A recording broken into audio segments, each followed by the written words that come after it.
So he has made it clear. He just posted on X, he'll do anything. He won't do anything to help Trump. Well, except for he might have done something pretty significant before he actually went on the stage, David. And let me just play more of what Christie said about Haley on that hot mic, because it was a little bit more of time. Here it is. She's going to get smoked, and you and I both know it. She's not up to this. She hasn't even been. And she's still 20 points behind Trump in New Hampshire, right? Yeah. And, oh, yeah. And he's still going to carry Iowa, right? Yes. Always. I talked to DeSantis. Called me, petrified that I would. He's probably getting out after Iowa. Well, we don't know who the conversation's with. Was DeSantis petrified that he would be endorsing Haley? We don't know. There's unfinished sentences, but I'll tell you one thing I don't need context to interpret. She's going to get smoked. Yeah, that doesn't sound like a guy who's on the verge of endorsing Nikki Haley right there. No. They're coming out and throwing his full-throated support behind Nikki Haley. And plus, during his concession speech or, his suspension speech there, he kind of poked a little fun at her on the Civil War piece, right? He said, I don't have to tell you, slavery was the cause of the Civil War. He kind of took another jab at her. So I'm Rayy Vana, and welcome back to Rebel HQ. Former New Jersey Governor Christie has dropped out of the Republican presidential primary and suspended his campaign for president for 2024. Although he was expected to endorse Nikki Haley, he did not endorse any other candidates, but was caught on a hot mic insulting Nikki Haley's chances of becoming president. She's going to get smoked, and you and I both know it. She's not up to this. She hasn't even been. And she's still 20 points behind Trump in New Hampshire, right? Yeah. And, oh, yeah. And he's still going to carry Iowa, right? Yes. Always. I talked to DeSantis. Called me, petrified that I would. He's probably getting out after Iowa. Well, And based on current polling, he is probably exactly right about Nikki Haley getting smoked by Donald Trump.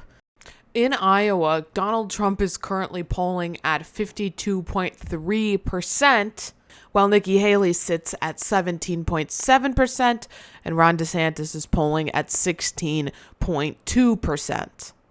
In New Hampshire, Donald Trump is polling at 41.4%, Nikki Haley is polling at 29.6%, and Ron DeSantis is clocking in the very, very low 6.1%.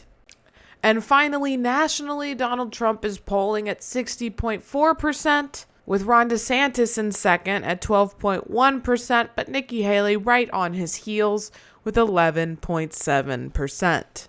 The fact of the matter is, folks, Donald Trump is going to be the Republican nominee for president.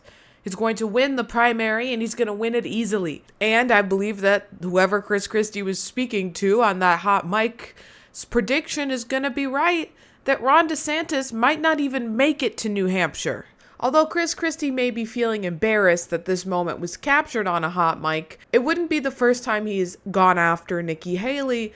In fact, after she made her ridiculous comments about what the cause of the Civil War was, refusing to give the simple and correct answer of slavery, he said this at a town hall. Because if she is unwilling to stand up and say that slavery is what caused the Civil War, because she's afraid of offending constituents in some other part of the country, if she's afraid to say that Donald Trump is unfit because she's afraid of offending people who support Donald Trump, and because maybe she harbors in the back of her mind being vice president.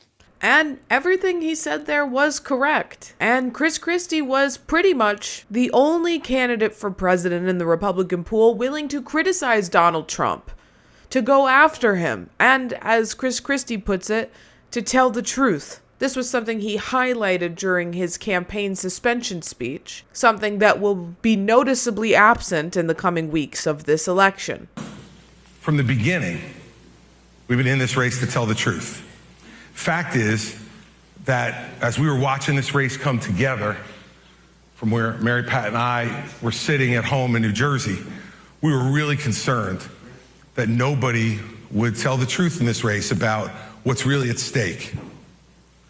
And no one would tell the truth about Donald Trump.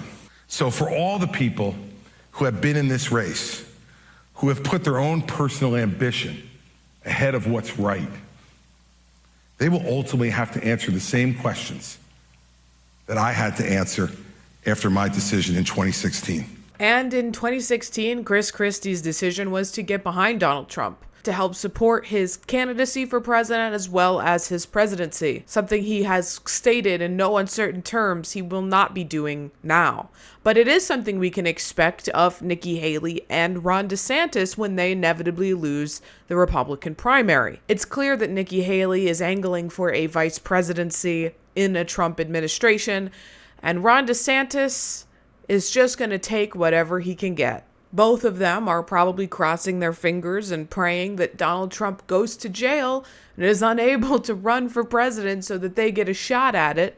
But short of that, they have no chance in this primary, which means that come November, the ballot is going to be Joe Biden versus Donald Trump as it was in 2020. But the stakes are even higher this time, and it's imperative that we all ensure that Donald Trump does not get a second term.